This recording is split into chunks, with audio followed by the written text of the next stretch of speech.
Today on Mother Mayhem. When decisions need to be made in your life, your mom is not a safe person to ask, and she is not a safe person to seek approval from. It's okay to seek approval. It is normal and it is natural, but we don't always want you feeling like you need approval. Of course, though, when you do need approval, it's now on you to choose who the safe people are going to be for this.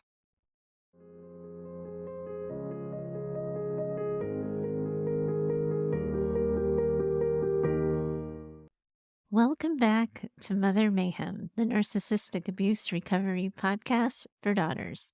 I'm your host, Heather Gray, and right now I just want to take a second to honor and thank Christy from episode 41. She was our first daughter who recorded her own story, and because of her bravery, other daughters are bravely starting to do the same. Hearing your stories in your own words is such a gift and privilege for me, and of course the listeners. But also, my psychobabble brain knows what a gift these listeners are giving themselves when they learn to take up more space and say, "This is me." It is powerful and it's empowering. Now I get to introduce you to Coral.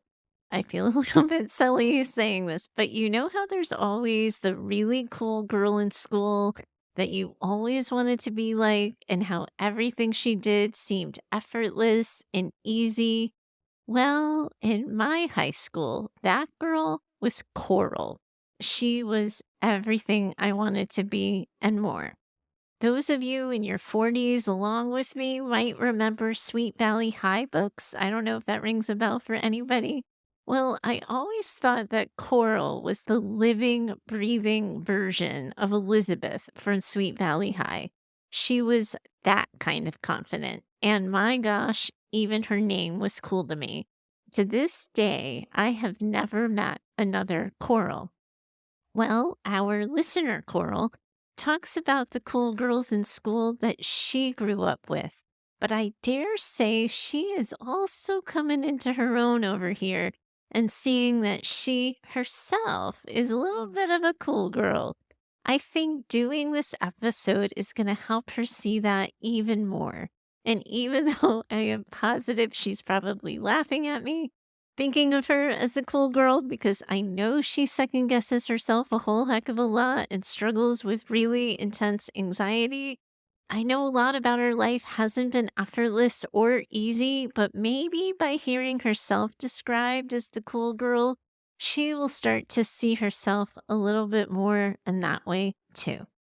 So here's Coral and her story, and I am going to find you on the other side with some thoughts and ideas for where Coral can take herself next in her recovery.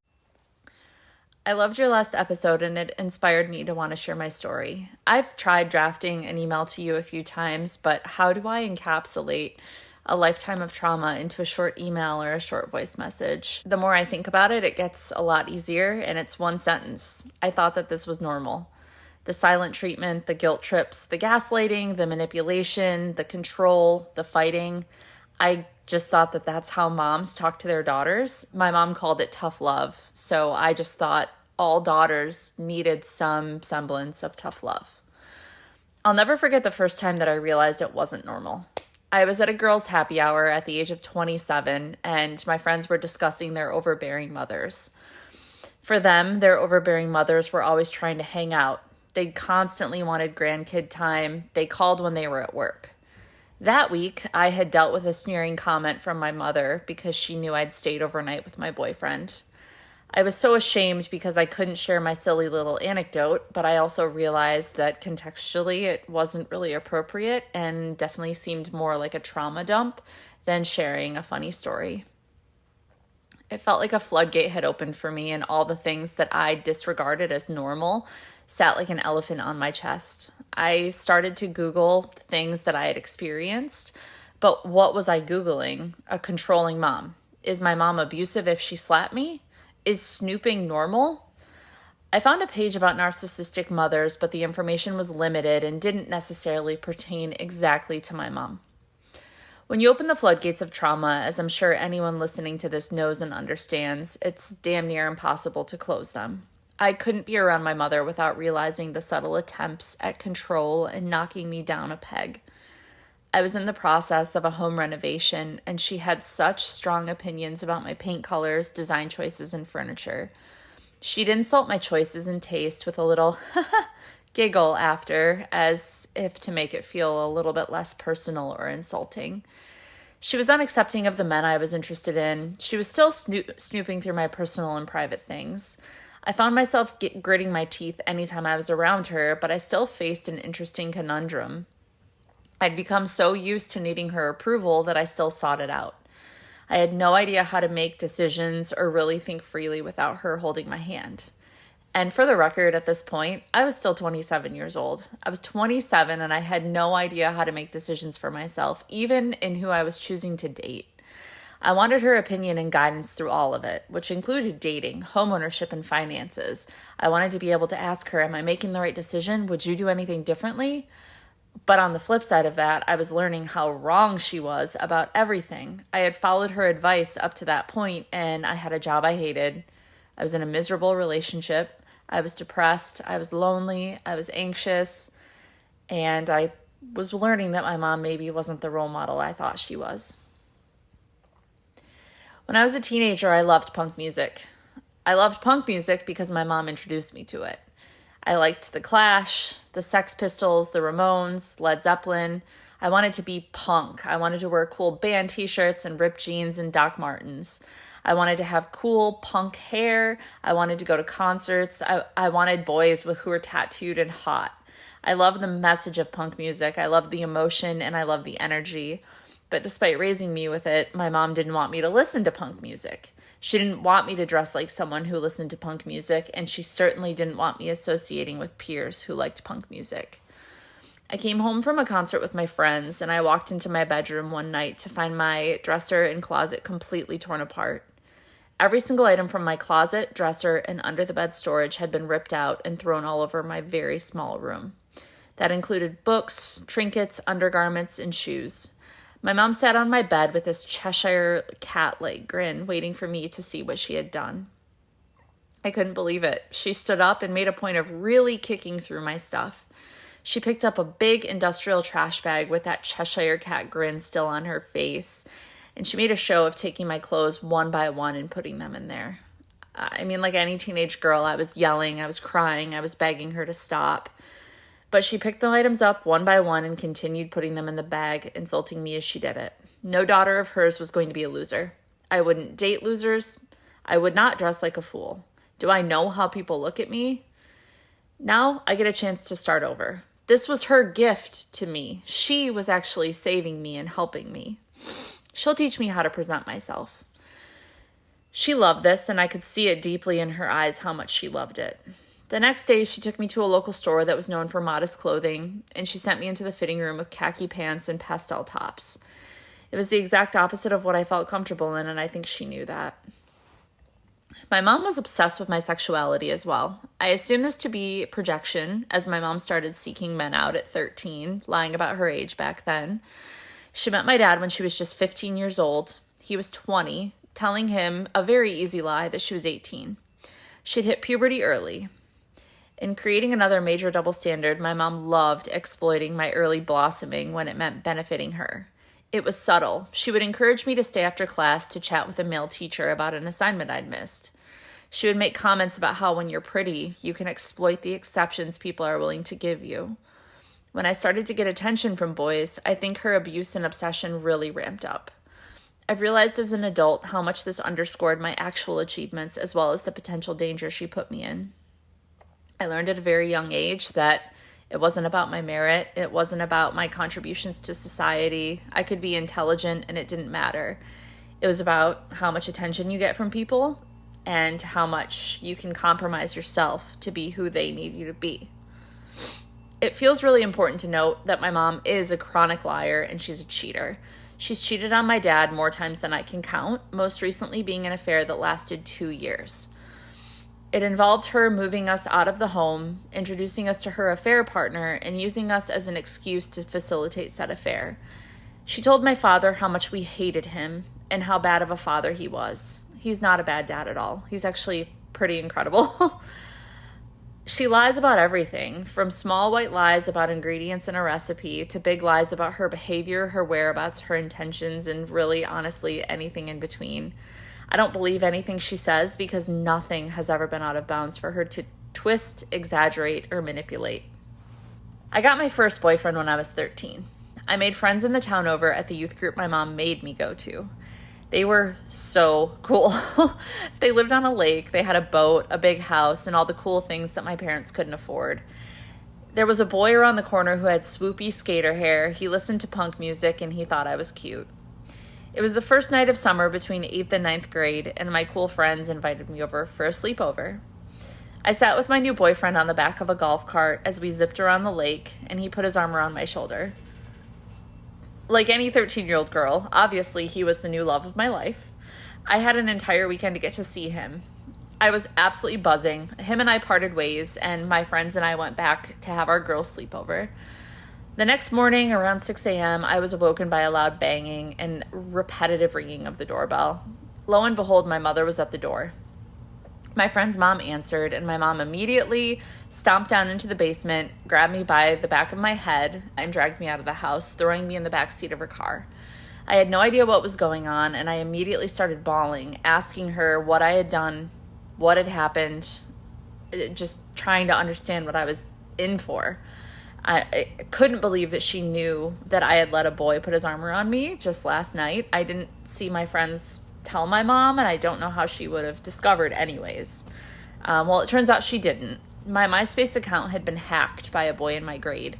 They had put up a pornographic image as my profile picture on my MySpace account and changed my password so I couldn't do anything about it. A neighborhood mom called my mom to tell her that there was a pornographic image on my MySpace, and she wasn't happy that her kids could see it, rightfully so. My mom only told me this after the 25-minute drive. She sat there calling me a slut, a filthy lesbian, telling me how ashamed she was of me, how I'd never leave the house, and how lucky I was that I wasn't on my way to a rehab facility. When we got home, she sat me down at the family computer, opened the image full screen, and kept asking me, "Do you like that? Does that turn you on?" Anytime I turned my head the other way, she would turn it back and push it closer and closer to the computer screen. It was an image of a woman butt naked. She was squatting, her legs open, offering a very generous glimpse of her genitals. It still burned in my brain. My cool friends found out who did it and told them about the abuse I had received from my mom. My cool friend's mom was a therapist who called CPS. The boys who did it came to my house and apologized, but I was still grounded. CPS came. My mom told them that my friend's mom was being dramatic, and it was just a mom watching out for her kid. They left, nothing happened, and I was still grounded. I was actually grounded for the next 6 months with no privileges and no freedom. I was never allowed to see my cool friends again, probably because my mom had revealed her true colors to them. So I had to sever ties. And just to reiterate, I didn't do anything wrong. I didn't put that image up. I was not, as a 13-year-old girl, seeking out pornography, just doing what 13-year-old kids do and hanging out with their friends. I have countless incidents like this throughout my teen years. As an adult, the abuse and manipulation looks a bit different. She's mostly resigned to making nasty, petty, passive-aggressive comments to me when I do something she doesn't like. I moved in with my long-term boyfriend. Just don't get knocked up. Bought a home together. Can't wait to see how you navigate that when he breaks up with you. When I was 28, I started getting tattoos. I got one and then two, and within a few months, I had a full sleeve, and 5 years later, I'm pretty well covered. I've never loved myself more. I hid them from my parents for a long time because I didn't want to hear the comments and ridicule. I'd been in therapy for a while, and my therapist said something to me like, "Why are you hiding who you are? You already know deep down you're not good enough for your mom. Is it better to be your true self or to keep trying to be who she expects you to be?" The next time I saw her, I went sleeveless, and I continued to tattoo myself, and I continued to let that be the confidence booster and motivator that I need. I am still deeply fucked up. I don't know how to say that in a nice way. I don't know how to say that in the more politically correct way. I have crippling anxiety and I struggle with decision making. I'm working on a low contact relationship, but I still find myself occasionally overindulging her like when I was younger. I do have to acknowledge what I have accomplished since starting therapy. Getting in therapy helped me start sorting through my deeply traumatized brain. Like most, my childhood and teen memories are mostly just traumas. But since my therapy brain is logging positive memories left and right, I've been in a stable, healthy, loving relationship that has taught me healing after over a decade of choosing awful men. Seeking help has catapulted my career, and while I acknowledge this is petty, I'm proud I now make a lot more money than my mom, tattoos and all. I have had to fight like hell for every glimmer of happiness and hope that I have, but I look at myself and my life with so much love and kindness. I've started anxiety medication, which has allowed me to clear so much of the noise that comes from trauma recovery and childhood abuse. It's allowed me to focus on the actual triggers and the actual hard parts of working through this to allow me to feel more rooted in reality. Your podcast is one I've listened to religiously, and it's the only podcast I've found on this subject that feels like you're capturing who I am. I've cried listening to the words of others that you've shared. I've cried listening to your affirmations and your understanding. I've laughed at some of the ways we as survivors are still able to find humor at the ridiculousness of our moms. I've found community with thousands of people I'll never meet, simply knowing that I'm not alone. Our abuses all look different. Our moms hurt us in a variety of ways, but we're all survivors and we're all breaking the cycle. And I think that's the part that I'm most proud of. I will not go down a path where I spend hours and days investigating why my mother is the way she is. I've tried telling her how her behavior has hurt me. I have a sibling who has not spoken to her in 15 years who has tried to tell her. She will not receive the feedback or change her behavior, so it's not my problem to understand.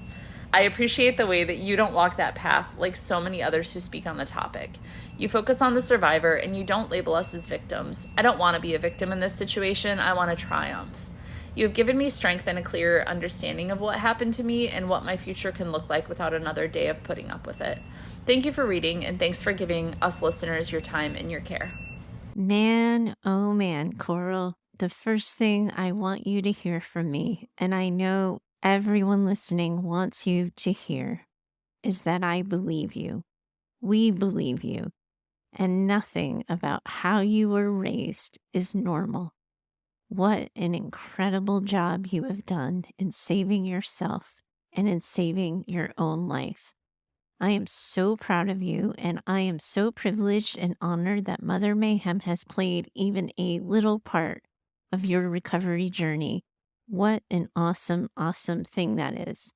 I also know that you gave us a snapshot of your upbringing, so I know that while everything you shared is awful enough, I and everyone listening knows that there was more, and we believe you about that too.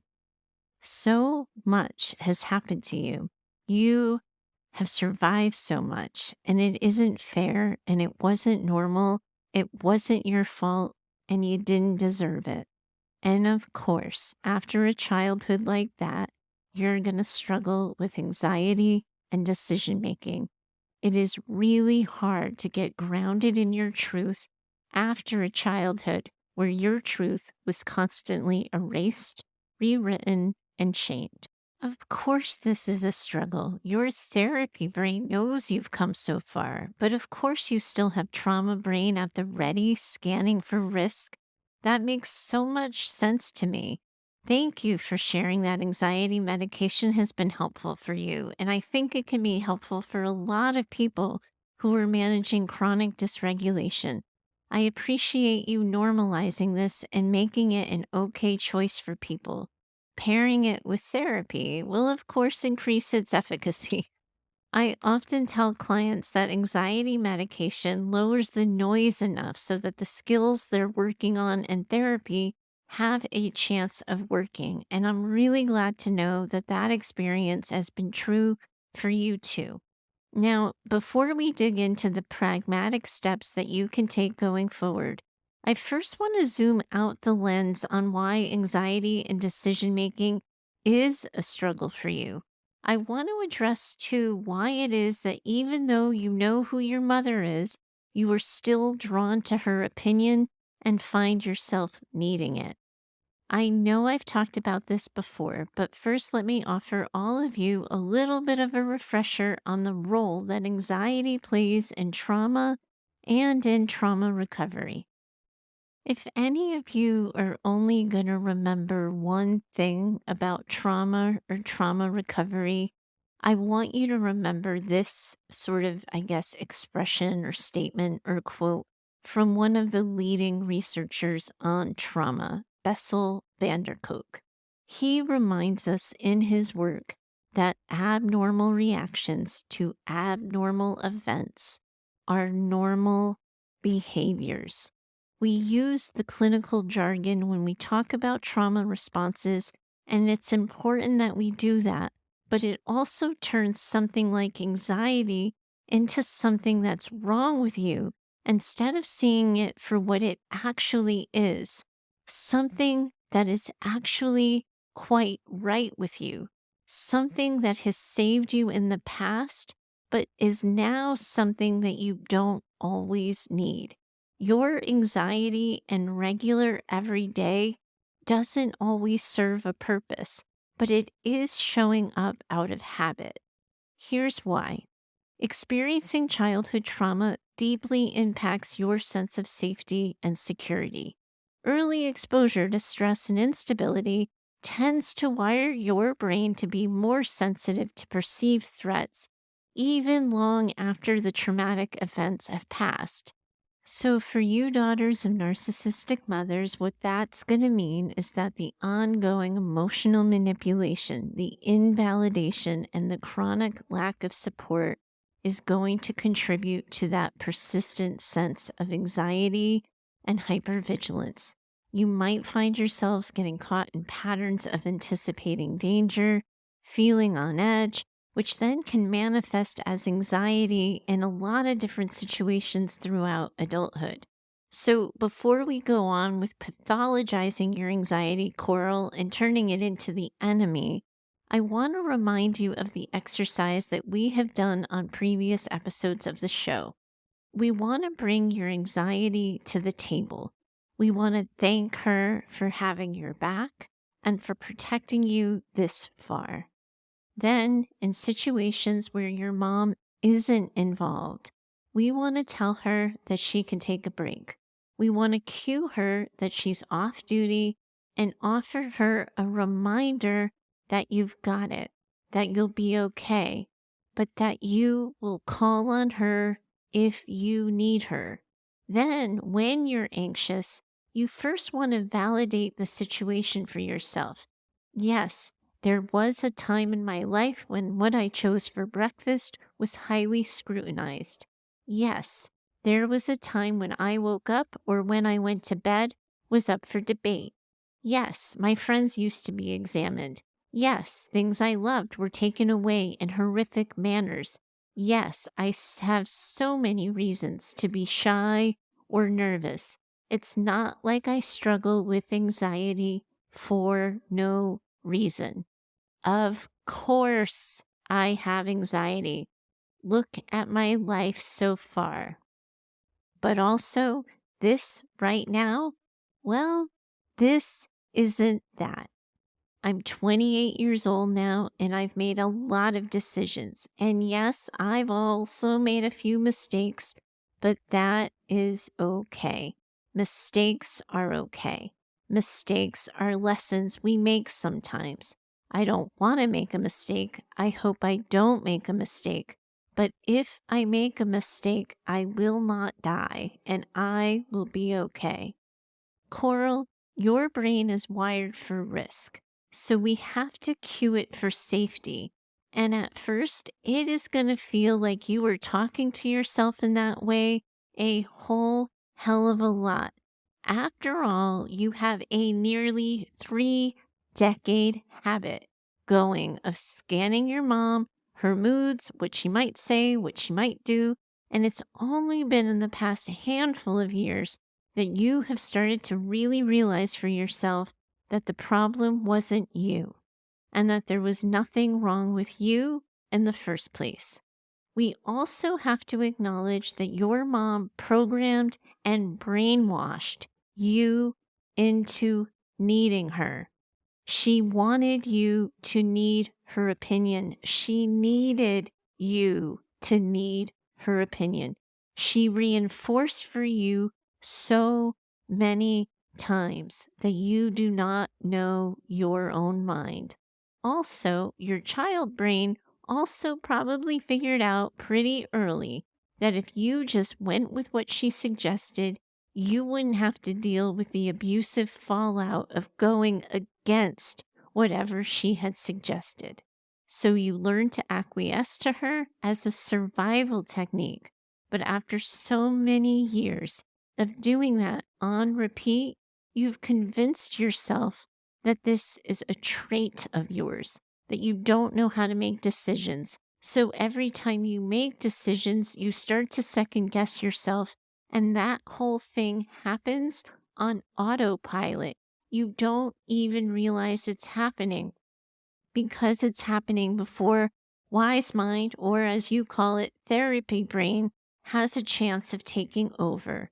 You are already second guessing yourself out of habit. Changing this pattern for yourself is going to have a couple of steps. First, you have to train your brain to see all of the decisions you have made for yourself that you haven't second guessed. Look at the decisions you've made that you feel good about, that you're psyched about, that you're proud of. When we identify that we have decision making as a problem, we tend to only be noticing the times when decision making is hard or when we felt like we needed someone else's opinion.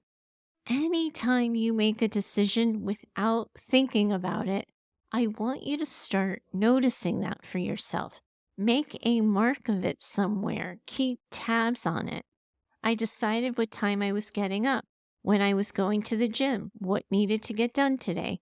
Make note of those significant decisions and also the not so significant decisions. Start to collect proof positive for yourself that you are someone who makes good decisions. Also, two, for the love of God, can we please just do yourself a favor and normalize that? Of course, there are decisions in life that are super, super intimidating to make. Making a home purchase, remodeling, do yourself a favor and normalize that needing validation on the big things is actually usually a pretty good idea and something that even people without a trauma past will experience. What isn't normal here is the desire for the approval or the opinion to be your mom's. That's trauma brain taking over, trying to get in and prevent a defense war and avoid your mom's disappointment or underhanded comments. This is where it is really super important, my friend, that you take a second to remind yourself that your mom is also your abuser. I hate having to say that so plainly and so directly because that stings and it hurts, and I'm sorry. But we need to be clear on that so your brain can get clear on that. When decisions need to be made in your life, your mom is not a safe person to ask, and she is not a safe person to seek approval from. It's okay to seek approval. It is normal and it is natural, but we don't always want you feeling like you need approval. Of course, though, when you do need approval, it's now on you to choose who the safe people are going to be for this, because safe people will affirm you without belittling you, without creating a dynamic that makes you dependent on them. Safe people will nurture you to do the decision making for yourself, to assure you that you're right, that they're right there behind you, that they've got you. Safe people will help you hear your own voice, and safe people will encourage you to listen to it. Safe people will remind you that most decisions in life can get undone if they don't work out. Safe people will make decision making safe. Full stop. It's also important to remember here that after so many years of practice, your body is used to being dysregulated. It's actually normal for your body to be anxious, and being calm is likely to feel wildly uncomfortable because you were scanning and waiting for the other shoe to drop. Obviously, we want you to cue trauma brain that you were safe in these moments.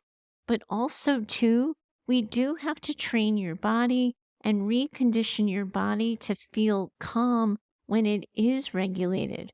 Right now, calm likely activates you. So I would be seeking some, what in the psychobabble world they call somatic solutions to help you practice being calm when you are at rest. For those of you like Coral with trauma histories, which, by definition of this show is everyone listening, you never learned how to do this part. Your association with rest is more trauma. So you're going to need to seek out yoga, meditation, sound gardens, nature. You might also, too, want to explore tapping as an intervention. You have to practice being at rest, and that is like any new skill. I would encourage you to prioritize learning how to be at rest. It will help you be calmer in your regular everyday. You might find that you need to do a little bit of trial and error to find the thing that works for you, but regular practice at being at rest is critical to breaking your body's habit of being anxious. Some of you might remember Hope from episode 30 back in January. Now, Coral, having gotten to know you a little bit through your story and having gotten to know Hope through her episode, I actually have a feeling that you guys have more than a few things in common. But I do know that you both have an affinity for tattoos. I was privileged that Hope actually shared with me her tattoos, and I even got to see a picture of one on the day she had it done. I never ever cease to take for granted the trust you all put in me. In any case, Hope got a Medusa tattoo, and it, quite frankly, is stunning. She too still has contact with her mom, and her mom, unsurprisingly, also has a lot of opinions about what is proper and what isn't. I encouraged Hope to consider something that I now want to consider you, Coral, to do. When you're with your mom, choose a tattoo. Maybe it's one that symbolizes strength, resilience, or perseverance for you. You mentioned that your sailor tattoo, for example, in our private conversation before we started this episode, you mentioned that your sailor tattoo was your first tattoo. So maybe it's her. Maybe it's one that you associate giving fewer fucks with. I'm not sure, but I want you to work with me a little bit on this. Assign the tattoo the role of being your personal bouncer, your armor. It's your protector. It's on your skin. And anything that hits you gets to it before it gets to your heart. That tattoo will be your protector, will be your armor, will absorb any of the nonsense your mom hands you so that you don't have to feel it quite so intensely, quite so deeply, or quite so personally. It will help you separate your mom's nonsense from how it feels in your heart if you can prevent yourself from ever absorbing it and getting to your heart. And now for Mayhem listeners, Clark and I, this is so cool. Clark and I are going to be paying homage to Coral's tattoos. We're featuring them over on Instagram. She sent us the pictures, and we are going to be celebrating the tattoos, her story, her episode, her bravery. So if you don't follow Daughters NPD over on Instagram, please do head on over and give us a follow. We are building a very loving community over there, and we would love to have you. And then you get to see Coral's tattoos. Now, A lifetime of trauma, Coral, is going to create a long standing pattern of anxiety. But also, too, you still have trauma brain lurking about because your life isn't 100% safe yet. You still have contact with your mom, so we do still need trauma brain around in case your mom acts out.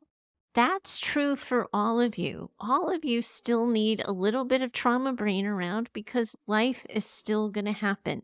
Things are going to get hard. Things connected to your mom, things not connected to your mom. So we can't just put trauma brain on ice and off duty forever. We just want to build a better relationship with trauma brain. Now, it can make it really hard when we need trauma brain around, but we don't always need trauma brain around. It can make it really hard to eradicate the anxiety you're managing, but you can learn to live with it a little bit differently. Consider armoring up right before and during your visits with your mom, before contact with your mom, or before interactions with your mom. Let your tattoo protect you and absorb her nonsense so that it doesn't hit your heart. Imagine your tattoo at your door. Nothing passes by until the tattoo says it's okay. Now, this is a strategy you can use that welcomes and normalizes your trauma brain, but it also gives it a job. Those of you without tattoos, you can pick a bracelet, you can pick a pin, you can pick earrings, rings, anything that you're wearing, something that you can carry on your person. It can be your phone screensaver, but I really like the idea of somebody putting something physically on them to protect them from the damage that their moms can sometimes do. This puts you in control of the anxiety and the fear instead of having it control you. Coral, you did such an incredible job telling your story. Your narration is really compelling. Your writing and your order of things was really quite profound. What I most appreciated, maybe I should say one of the things I most appreciated, and I'm really grateful to you for, is that you spoke so plainly and you acknowledge that despite the work, you still feel fucked up about things and find that things are really hard. I think a lot of daughters listening are going to be grateful to you for expressing it in just that way because that feels so true for them too. Now, if you could allow me for a second to be the shrink in the room, I need you to also allow me one little thing, one caveat. Can we add in, of course, I am still fucked up about some things? Because, Coral, of course you are. You are learning some life skills like relationship building for the first time in your 20s. You are learning about boundaries and limits, and that is only a few years old. You said it yourself at the start of the story. You thought the crazy in your childhood was normal until only recently. So, of course, you are still catching up with yourself and introducing yourself to yourself. Of course, you have so much more healing to do, but also, holy fucking shit, child, you have come so far, and I am so proud of you. And I hope you're proud of you too. I hope you take a second here to thank yourself for getting help, for using the help, and for saving yourself. I hope you take more than a moment to celebrate all that is you, all that you've done, and all that you have still yet to do. And now, for Mayhem listeners, I have to tell you that this is where the episode was supposed to end, right where I was wrapping it up right here and giving her all the props and all the love and all the support. But hold on, wait, there's more. Before recording, Coral sent me an email update, and it is just too good, too good, too good not to share. So here we go. Hold the presses, everyone. There is more. Here is Coral's update. She just wrote to me the other day, luckily before Clark and I started working on the episode and the recording. Here's Coral. I'm going to read this part for her. As an added update, I got engaged this week, which has really brought an overwhelming wave of pride for my healing process. Oh my gosh, of course it has. I feel all kinds of ways this week, but aside from deep love for my partner, I just feel shocked and in disbelief that I have put in enough work that I have been able to sustain a healthy relationship to the point where this level of love, respect, and honesty has been realized. I have been grappling with some weird, how would I describe it, disconnect between knowing I'm an adult versus my inner child and my inner mom voice, but I'm working through it. And no surprise, my mom's social media campaign for her beloved and precious daughter finally securing a partner has been swift and it has been large. She hates my partner because he doesn't buy into her charisma and charms, but to read on social media, you would never know. So it goes. Oh my gosh, Coral, of course, so it goes. But you, congratulations, I think, are our first Mayhem engagement. Congratulations. What a thing that is. What a thing that is to have healed yourself right into a better life, one that fits you better, one that has room for your growth in all the parts of you, one that lets you love and receive love in a way that just feels good.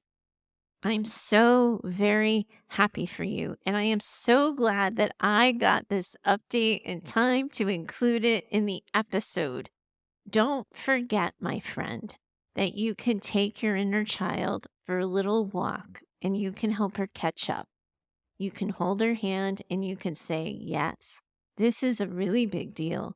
Yes, we have come really far. Yes, this is a lot. This is what it means to trust us. This is what it means to have our own back. All those times when we were super scared and super unsure and didn't know what the F we were doing, we did it anyway. We showed up. We saved ourselves. We took care of each other. We had each other's back. And now we get to live in love and safety and security of someone who sees us, who doesn't try to save us or change us, but who loves us for who we are, meets us where we're at, and is willing to grow with us into wherever we go and wherever we become and whoever we become next. Don't forget, Coral, you can take a moment and just help your little girl self just catch up a little bit. And when you're dealing with your mom, don't forget you can create a new identity for yourself a little bit. Yes, it used to be just me and my mom, and I needed her opinion and I leaned on her. But now I have my own back, and in moments when I feel like I need back up, I have a partner who sees me, loves me, and always has my best interests at heart. You will be able to talk back to that inner critic, that mom voice, all of that by reminding yourself of who you are, where you are, and how very, very far you've come. I am so happy for you. And I am so, so glad that I got your update in time to include it in this episode. I'm so grateful to you for sharing your voice and your story and for allowing the Mayhem community to get to know you a little bit more.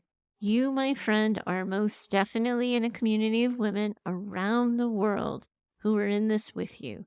And I most certainly am too. Bye for now. I'm so grateful that you're here. You're right where you're supposed to be. At its heart, I'm hoping to use this show to build a community of women working together to heal from childhoods marked by maternal narcissism and emotional neglect. My goal for Mother Mayhem is that this show becomes an advice and mentoring driven show where you share your questions, struggles, and stories, and I offer you direction for healing and recovery. That can't happen without your contributions. I invite you to send a recorded voice memo or write in an email with your questions and things you're struggling with. You can always find me over at heather@daughtersnpd.com. To connect further, I invite you to find me over at Instagram and occasionally on TikTok at DaughtersNPD. If you know another woman who needs this conversation in her life, I'm going to ask that you share the show with her. You can help me get the word out with your reviews and social shares of the show, and I hope you'll consider doing so. Special thanks to Heather Clark for editing this show. She's in my head and knows what I meant to say when the words come out backwards. Thanks for your time today. I'm always in it with you. Bye for now.